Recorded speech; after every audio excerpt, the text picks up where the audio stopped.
Hello and welcome back. After we spent the last couple of months mostly coating and preparing for the electricity, it was finally time to tackle a few other tasks. For example, the new stairs that we have. We are utilizing the space that we have above the stone oven, which used to be a junk space originally, and our contractor was so amazing to make us a full new set of stairs that lead up there. And for me, it was time to sand them. We still need to treat them. We still haven't treated them until this very day, but that will follow very soon. There's also still the rails missing on the down part, but I am in love with them. I feel like they give the place so much character, and I'm so excited to use the space upstairs.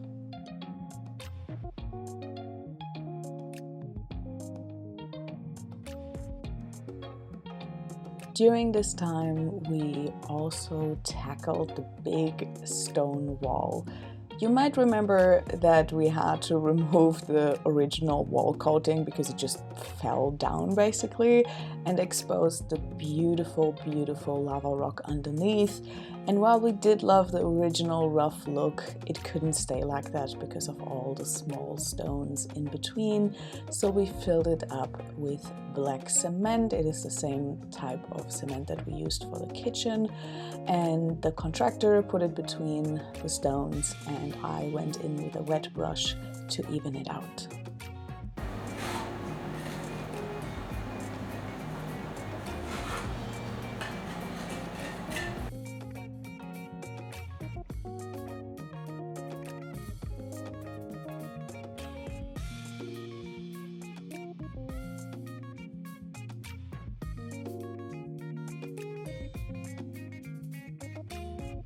To be 100% honest with you guys, when we finished this project, I was not happy with how it looked.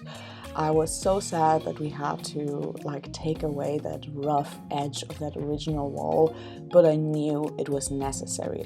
The wall just couldn't stay the way it was. And by now I've gotten used to it, and now I really love the way it looks, and it just shows you that some things just take a little bit of time. After that was done, it was finally time to continue working in the bathroom, and the next step here was to make the base of the shower. We unfortunately cannot really opt out for a lot of pre-made standard stuff because we're making everything from scratch and we end up having a lot of odd sizes, and due to the nature of our walls not being straight at all, it is also difficult to find things that fit because so many of the walls are just not straight. And that leads us to doing a lot of things ourselves and from scratch, which is a lot more work than necessary probably, but it also is kind of cool because every single millimeter of our house, once we're done, will have been touched and created by our own hands. And that is something so special. We are not at that point yet, but I know one day I'm going to look back at this and be like, wow, we did all of this by ourselves, every little corner of the house. Is it perfect? Probably not, because when you're renovating an old house, it will never be perfect. And I mean, we're also not the biggest experts, so of course mistakes happen and all of these kind of things, but there's still so much pride in getting these kind of things done and doing it everything yourself and learning so much along the way. When you're renovating an old house like this, so many challenges come your way. And one thing that you really need to have is trust.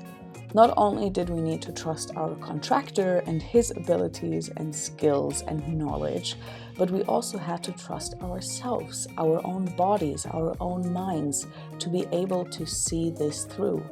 We have now started the renovation a year ago as you are listening to this, and it's been a long journey. We didn't have any days off except for very few exceptions here and there. We have been working through the weekends, we have been working at night, and it's been so hard on our bodies and minds and hearts, and yeah, it's just been a difficult journey, and you just really need to have the trust in the unknown, that the vision that you created for your home and for your life that you're trying to build will become true if you just keep on doing what you're doing, and that you are able to do all of these things. The next step was to prepare the floor for the tiles, both in the bathroom, the kitchen, and the hallway, which is so exciting. I'm so excited to share with you how the tiles look like. I am so happy with them. And here you can see the bathroom because we needed to smooth out the entire floor. The hallway, however... Come on, do it again, and then I start to film.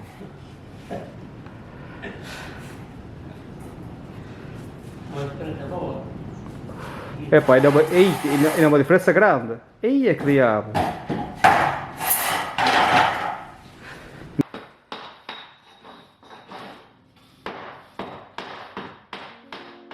As you could see, the hallway is not straight, and that is a problem because we cannot break the entire floor of the kitchen and the rest of the hallway to make it lower so everything is the same height, and we also cannot make it higher because it needs to meet up with the wood floor on the other half of the house. So we had limited options, and the option that we chose was to basically make a very small incline from the middle of the hallway all the way towards where it's gonna meet the wood floor. And that is not the best solution, obviously. It's not ideal, but it was the best shot that we had and the quickest and easiest solution without having to destroy so much more of the house, and I think it's going to be okay. I mean, I'm talking to you from the future when the tiles are already in place and you basically do not notice it, so it's totally fine. I am very excited for the next video when I can finally show you how the tiles look like that we chose and how the process was of getting all those tiles down on the floor and into the kitchen and the shower and all of these things. Until then, I hope you guys are having a fantastic day, and for your enjoyment, because this video was so short, here's some Azorian traffic jam for you. Hello. Hi. Hi, baby. Hello.